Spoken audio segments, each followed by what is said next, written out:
2026 தமிழக சட்டமன்ற தேர்தல் பிரச்சாரங்கள் எல்லாம் சூடு பிடிச்சி போயிட்டு இருக்கு. காரணம், தேர்தல் தேதி நெருங்கிடுச்சு. பிரச்சாரம் மட்டும் சூடு பிடிச்சா போதுமா, ப்ரொடிக்ஷனும் சூடு பிடிக்கணும் இல்லையா?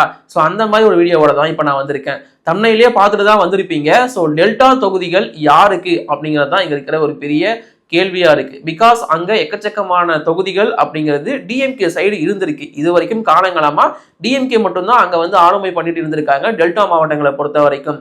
பட் இந்த முறை போட்டி அப்படிங்கிறது கொஞ்சம் எக்ஸ்ட்ரா விரிவடைஞ்சிருக்கு. நிறைய கட்சிகள் அப்படிங்கிறவங்க களமிறங்கி இருக்காங்க.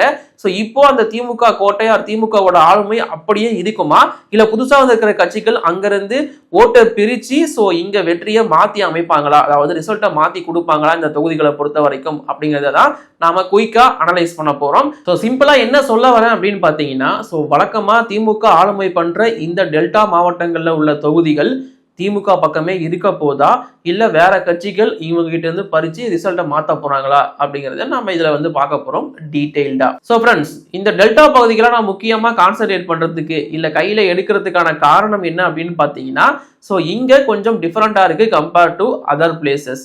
ஏன்னா தமிழ்நாட்டோட மற்ற பகுதிகளை பொறுத்த வரைக்கும் எடுத்து பார்த்தோம் அப்படின்னா 4 முனை போட்டி அப்படின்னு சொல்லிட்டு தாராளமா பிக்ஸ் பண்ணி சொல்லிடலாம். பட் இந்த டெல்டா பகுதியை பொறுத்த வரைக்கும் ஒரு சில தொகுதிகளில் ஒரு சில மாவட்டங்கள்ல 6 முனை போட்டி அப்படிங்கிறது நடக்குது. அதனோட 6 முனை போட்டி யாரா இருக்காங்க அப்படின்னு நீங்க கேட்டீங்கன்னா, சோ வழக்கமா எல்லாருக்கும் தெரிஞ்ச ஆளுங்கட்சி திமுக இருக்காங்க, எதிர்கட்சி அதிமுக இருக்காங்க, நாம் தமிழர் கட்சி இருக்காங்க, புதுசா வந்த விஜய் அண்ணாவோட டிவிகே இருக்கு. இது இல்லாம இன்னொரு டிவிகேவும் இந்த டெல்டா பகுதிகளை பொறுத்த வரைக்கும் களமிறங்குவாங்க. சோ அது வேல்முருகன் அவர்களோட தமிழக வாழ்வுரிமை கட்சி. அவர் போட்டியிடலனாலும் அவரோட தம்பிகளை இறக்கி விட்டுருக்காரு. சோ அந்த டிவிகேவும் களமிறங்கும். இது இல்லாம பாமக களமிறங்கும்.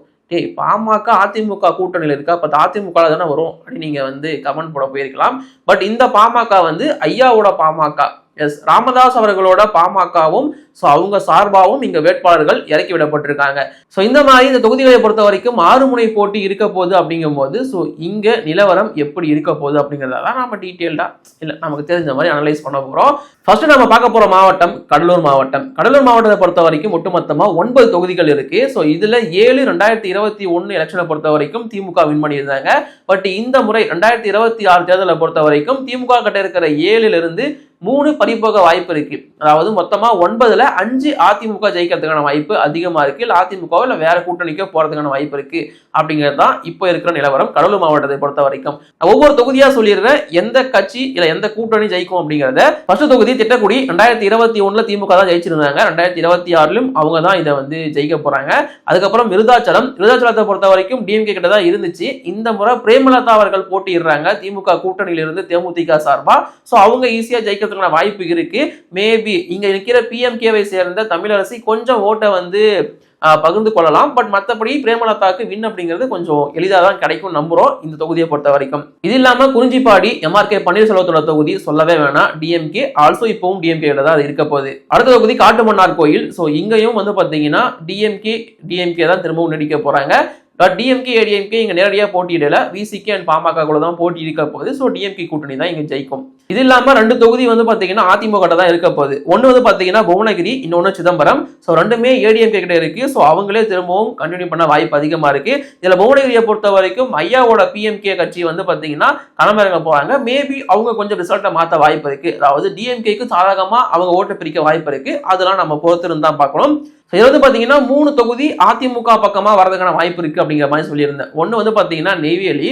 ஸோ இந்த நெய்வேலி நான் திரும்ப பேசுறதுக்கான காரணம் இங்க டிவிகேவோட சப்போர்ட் இருக்கு. அதாவது இன்னொரு டிவிகே வேல்முருகனோட டிவிகே.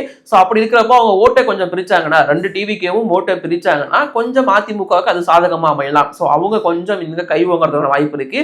ஸோ அடுத்ததாக பண்ருட்டி தொகுதியை பொறுத்த வரைக்கும் இது கண்டிப்பா அதிமுக பக்கம் திரும்பவும் அப்படின்னு எதிர்பார்க்கப்படுது. காரணம், இங்க வேல்முருகன் திமுகவிலிருந்து பிரிஞ்சு வந்து இப்ப அவரோட கட்சி மூலியமா ஒரு ஆளை இறக்கி விட்டுருக்காரு இந்த பண்ருட்டி தொகுதியை பொறுத்த வரைக்கும். இது அவரோட தொகுதி அப்படிங்கிறது உங்க எல்லாருக்குமே தெரியும். ஸோ இங்க வந்து வேல்முருகன் ஓட்டை பிரிச்சாருன்னா முக்கியமா திமுகவோட ஓட்டை அவர் பிரிப்பாரு அப்படிங்கும் போது அதிமுகவோட கை ஓங்கும். ஸோ அவங்க இங்க ஜெயிக்கிறதுக்கான வாய்ப்பு அதிகமா இருக்கு. அடுத்ததாக கடலூர் தொகுதி, இது இப்போ டிஎம்கே கிட்ட தான் இருக்கு. பட் இது அதிமுக பக்கமா மாறுறதுக்கான வாய்ப்பு இருக்கு. காரணம் வந்து பாத்தீங்கன்னா இதற்கு முன்னாடி டிஎம்கே சார்பா போட்டியிட்டு இங்க எம்எல்ஏ ஆயிருந்தாங்க. பட் இப்போ அது கூட்டணி கட்சிக்கு கொடுக்கப்பட்டிருக்கு.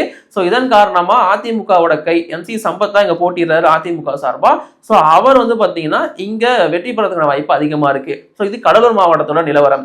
இது இல்லாம மயிலாடுதுறை மாவட்டத்துக்குள்ள வந்தோம் அப்படின்னா 3 தொகுதி இருக்கு. ஸோ இந்த 3மே டிஎம்கே கிட்ட தான் இருக்கு. சேம் டிஎம்கே கிட்ட தான் கண்டினியூ ஆகும் அப்படிங்கிற நம்பிக்கையும் இருக்கு. ஒன்னு வந்து பாத்தீங்கன்னா சீர்காழி டிஎம்கே தான் 2021 ஜெயிச்சிருந்தாங்க. 2026 டிஎம்கே தான் ஜெயிக்க போறாங்க. சேம் மயிலாடுதுறை திமுக, இப்பவும் திமுக தான் ஜெயிக்க போறாங்க. அண்ட் தென் பூம்புகார்லயும் டிஎம்கே தான். ஸோ திரும்பவும் திமுக ஜெயிக்க போறாங்க. இந்த செகண்ட் பிளேஸ் யாருங்கிறதுல வேணா ஒரு சின்ன காம்படிஷன் இருக்கலாம். பட் இந்த 3 தொகுதிகளையுமே மயிலாடுதுறையை பொறுத்த வரைக்கும் திமுக வந்து பிடிக்கிறதுக்கான வாய்ப்பு, தக்க வைக்கிறதுக்கான வாய்ப்பு அதிகமா இருக்கு. அண்ட் அடுத்ததான் தஞ்சாவூர் மாவட்டத்தை பொறுத்த வரைக்கும் ஸோ இங்க வந்து 8 தொகுதிகள் இருக்கு. இந்த 8 தொகுதிகள்ல ஒன்னு மட்டும் கொஞ்சம் சேஞ்ச் ஆக வாய்ப்பு இருக்கு. பட் இது டிஎம்கேக்கு சாதகமா தான். சோ ஃபர்ஸ்ட் வந்து பேராவூரணியை பொறுத்த வரைக்கும் 2021 டிஎம்கே, சேம் 2026லயும் டிஎம்கே தான் இங்க வந்து ஜெயிக்க போறாங்க. சோ இங்க பெரிய சேஞ்சஸ் வரப்போறது கிடையாது. அதன் பட்டுக்கோட்டையுமே டிஎம்கே கிட்ட தான் 2021 இருந்துச்சு. சேம் இப்ப 2026லயுமே டிஎம்கே கிட்ட தான் இருக்க போகுது.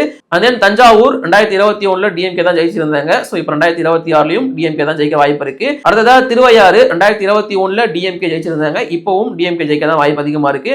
அதன் பாபநாசம்லயும் 2021 திமுக ஜெயிச்சிருந்தாங்க. இப்பவும் திமுக ஜெயிக்கிறதுக்கான வாய்ப்பு அதிகமா இருக்கு.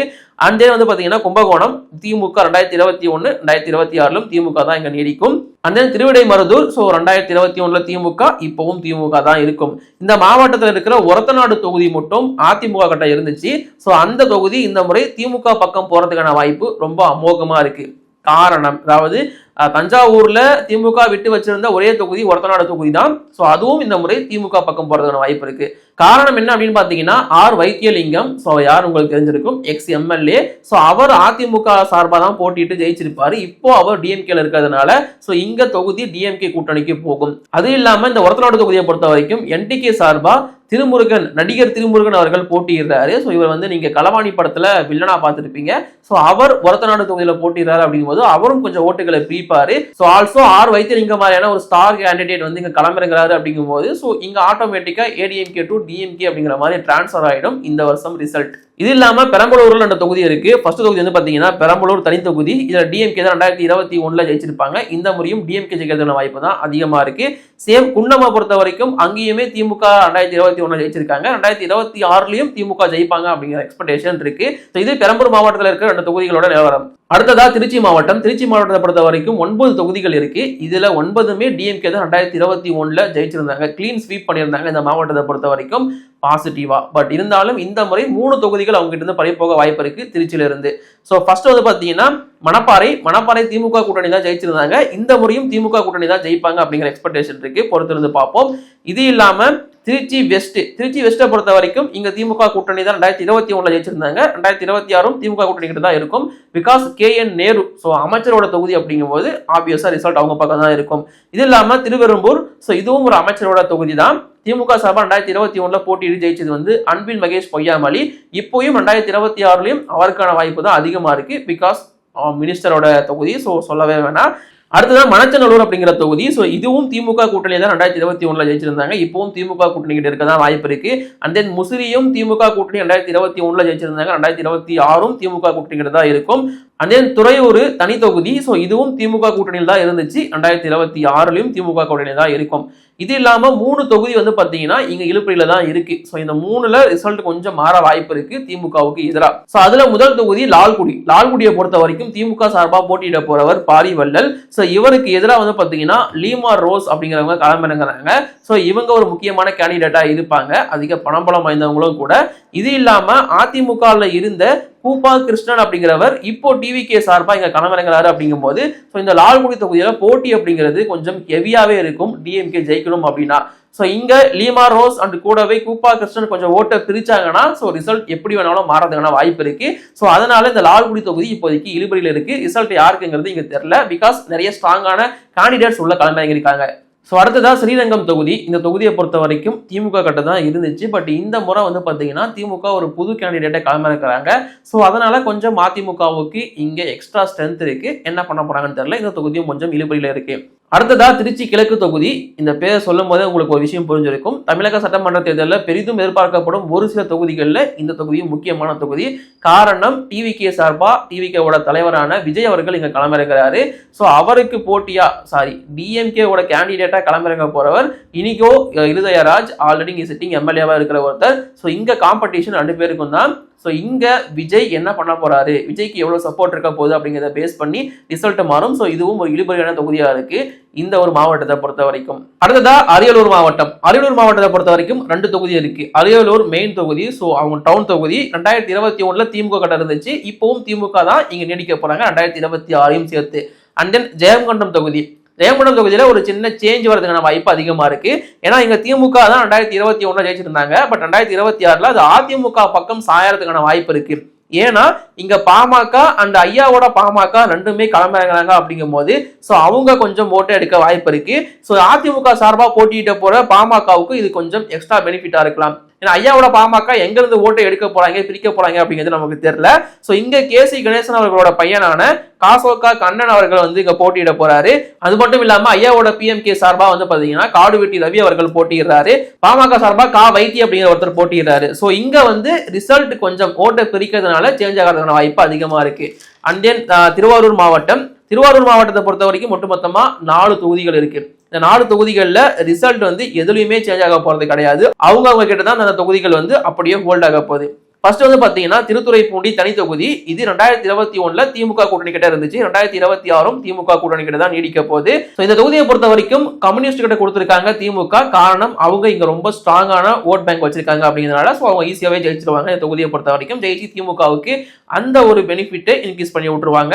ரெண்டாவதா மன்னார்குடி தொகுதி. இதுவும் திமுக கிட்ட தான் 2021 இருந்துச்சு. இந்த முறையும் திமுக கூட்டணி கிட்ட தான் இருக்க போகுது. ஸோ டிஆர் பாலுவோட பையனான டிஆர் பி ராஜா அவர்கள் போட்டியிடுறாரு அப்படிங்கும் போது வெற்றி இங்க நிச்சயமாயிருச்சு திமுகவுக்கு. அடுத்ததா திருவாரூர் தொகுதி. இங்க 2021 திமுக தான் ஜெயிச்சிருந்தாங்க. 2026 திமுக கிட்ட தான் இருக்க போகுது. ஏன்னா இங்க பூண்டி கதிரவன் அவர்கள் போட்டியிட போறாரு அப்படிங்கும் போது ஸோ ஆப்வியஸ் சாய்ஸ். நாலாவதா நன்னிலம் தொகுதி. இது அதிமுக கிட்ட இருந்துச்சு 2021. இப்பவும் 2026 அதிமுக கிட்ட தான் இருக்க போகுது. ஸோ அவங்க தான் நீடிக்க போறாங்க. கடைசியா நாகப்பட்டினம் மாவட்டம். ஸோ இங்க ஒரு 3 தொகுதி இருக்கு. நாகப்பட்டினம் மெயின். ஸோ நாகப்பட்டினத்தை பொறுத்த வரைக்கும் இங்க 2021 திமுக கிட்ட இருந்துச்சு. அது இந்த முறை அதிமுக பக்கமா மாறதுக்கான வாய்ப்பு இருக்கு. ஆளுநர் ஷானவாஸ் தான் வந்து பாத்தீங்கன்னா லாஸ்ட் டைம் இங்க எம்எல்ஏவா இருந்திருப்பாரு. விடுதலை சிறுத்தைகள் கட்சி சார்பா போட்டிக்கிட்டு இப்ப அவர் அங்க கிடையாது. அது உள்ளுக்குள்ள பல பிரச்சனைகள் போயிட்டு இருக்கு, எல்லாருக்குமே தெரியும். ஸோ இப்ப வந்து பாத்தீங்கன்னா ஸோ இங்க வந்து கூட்டணி கட்சிக்கு தான் திமுக கொடுத்திருக்காங்க. ஸோ இங்க அதிமுக சார்பா தங்க கதிரவன் அவர்கள் போட்டியிட போறாரு அப்படிங்கும் போது கொஞ்சம் அவர் ரிசல்ட்டை சேஞ்ச் பண்ணி அவர் ஜெயிக்கிறதுக்கான வாய்ப்பு இருக்கு அப்படிங்கிற எக்ஸ்பெக்டேஷன் இருக்கு. ஸோ இது அதிமுக கூட்டணி பக்கமா மாறலாம். இது இல்லாம கீழ்வேலூர் வந்து 2021 திமுக கிட்ட இருந்துச்சு. 2026 திமுக கிட்ட தான் இருக்க போகுது. ஸோ இங்கேயுமே கம்யூனிஸ்ட் பிஎம்கே அப்படிங்கிற மாதிரி தான் போட்டி இருக்கும். அண்ட் தென் மூணாவதா வேதாரண்யம் தொகுதி. இது 2021 அதிமுக கிட்ட இருந்துச்சு. 2026 அதிமுக கிட்ட தான் இருக்க போகுது. ஓஎஸ் மணியன் அவர்கள் தான் இங்க போட்டியிட்டு ஜெயிக்க போறாரு அப்படிங்கிறதுக்கான நிலவரங்கள் இருக்கு. ஸோ ஓவராலா நான் சொன்ன எல்லா மாவட்டங்களும் அதில் இருந்த தொகுதிகளும் ஸோ கொஞ்சம் வந்து பார்த்தீங்கன்னா திமுகவுக்கு சாதகமாக தான் இருக்கு. பட் கம்பேர் டு 2021 6 8 தொகுதிகள் திமுக கிட்ட இருந்து இங்க பதிப்போக வாய்ப்பு அதிகமா இருக்கு. ஸோ அதுல வந்து அதிமுக கொஞ்சமும் புதுசா உள்ள வர டிவிகே கட்சியும் கொஞ்சம் தொகுதிகளை வந்து எடுத்துட்டு போக வாய்ப்பு இருக்கு. அதாவது ஜெயிச்சு வாங்க வாய்ப்பு இருக்கு அப்படிங்கிற மாதிரி தெரிய வருது. ஸோ இங்க டிவிகே ஒரு பெரிய இம்பாக்டை ஏற்படுத்துறாங்க திமுகவோட ஓட் பேங்க்ல இருந்து. ஸோ அதனால இந்த மாதிரியான ரிசல்ட் இங்க திமுகவுக்கு லைட்டா அடி விழுது. ரொம்ப பெரிய அடி கிடையாது, பட் இதுவும் திமுகவுக்கு அடி அப்படிங்கறத நம்ம கண்டிப்பா ஏத்துக்கிட்டு தான் ஆகணும். ஸோ டெல்டா கொஞ்சம் கொஞ்சமா திமுகவோட கையை விட்டு விலக போகுது. இதற்கு முக்கியமான காரணம் கண்டிப்பா அது விஜயோட டிவிகே. இது இல்லாம வேல்முருகன் டிவிகே அண்ட் ஐயாவோட பாமகன்னு சொல்லிட்டு அவங்களும் கொஞ்சம் எக்ஸ்ட்ராவே அடி கொடுக்குறாங்க. பட் இவங்க 2 பேரும் இன்னும் கொஞ்சம் அதிமுக சைடு இருந்து மோட்டை கைப்பற்றுவாங்க அப்படிங்கும் போது ஸோ இங்க நிறைய குளறுபடிகள் இருக்கு. ஸோ திமுகவுக்கு இது கொஞ்சம் டென்ஷனான ஒரு பகுதியாக தான் இருக்க போகுது. ஸோ நீங்க டெல்டா பகுதியில் இருக்கீங்க அப்படின்னா இப்ப கால நிலவரம் அங்க எப்படி இருக்கு அண்ட் உங்களோட ஆதரவு அங்க யாருக்கு அப்படிங்கிறத மறக்காம கீழே கமெண்ட்ல சொல்லுங்க. அடுத்து எந்த பகுதியை பத்தி இல்ல எந்த தொகுதியை பத்தி நம்ம வீடியோ போடலாம் அப்படிங்கிறதையும் மறக்காம கீழே கமெண்ட்ல சொல்லிட்டு போங்க. இப்போதைக்கு வீடியோ நான் முடிச்சுக்கிறேன் கைஸ். By by, thank you.